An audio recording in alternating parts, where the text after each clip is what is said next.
बहुत पुराने समय की बात है। एक छोटा सा शहर जहां जिंदगी सादगी से भरी थी।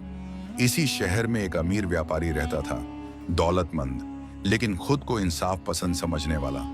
उसी व्यापारी के पास एक गुलाम था जिसका नाम किसी को याद नहीं। लोग बस उसे गुलाम कहकर बुलाते थे। गुलाम की जिंदगी बहुत सीधी थी। सुबह सबसे पहले उठना, दुकान खोलना, सामान उठाना और रात तक मेहनत करना। न कोई शिकायत, न कोई सवाल, बस काम और खामोशी। सालों से ऐसा ही चलता आ रहा था। लेकिन एक दिन कुछ अलग हुआ। सूरज निकल आया, दुकान खुल गई, लेकिन गुलाम नहीं आया। मालिक ने सोचा शायद आज देर हो गई होगी। मगर जब दोपहर हो गई और गुलाम फिर भी नहीं आया तो मालिक को गुस्सा आ गया। लेकिन गुस्से के साथ उसके दिल में एक और ख्याल आया। इतने सालों में यह पहली बार हुआ है, शायद कोई मजबूरी रही होगी। और उसी रात मालिक ने एक फैसला किया।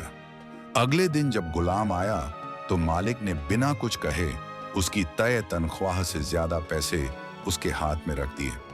गुलाम ने पैसे देखे, एक पल रुका और चुपचाप उन्हें अपनी जेब में रख लिया। न शुक्रिया, न सवाल, न हैरानी। मालिक मन ही मन खुश हुआ। अब यह और मेहनत करेगा, अब कभी गैर हाजिर नहीं होगा। कुछ दिन सब ठीक चला, लेकिन कुछ दिनों बाद फिर वही हुआ। एक सुबह गुलाम फिर नहीं आया। इस बार मालिक का गुस्सा दोगुना था। अब तो इसकी आदत बन गई है। अगले दिन मालिक ने बिना कुछ कहे पुरानी तनख्वाह उसके हाथ में रख दी। वो बढ़ा हुआ हिस्सा अब नहीं था। गुलाम ने फिर वही किया, पैसे लिए और खामोशी से रख लिए। अब मालिक से रहा नहीं गया।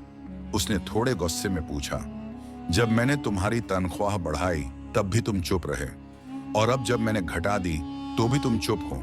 क्या तुम्हें फर्क नहीं पड़ता? गुलाम ने सिर झुकाया और फिर धीरे से बोला, मालिक, जिस दिन मैं पहली बार गैर हाजिर था उस दिन मेरे घर एक बच्चा पैदा हुआ था। आपकी तरफ से तनख्वाह में जो बढ़ोतरी हुई, मैंने उसे वो रिज्क समझा जो वह बच्चा अपने साथ लेकर आया था। और जब मैं दूसरी बार गैर हाजिर था उस दिन मेरी माँ का इंतकाल हो गया था।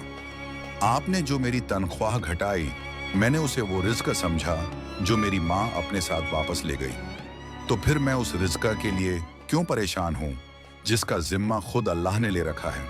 मालिक की आंखों में आंसू आ गए। उस दिन उसने एक गुलाम नहीं बल्कि एक आजाद इंसान देखा।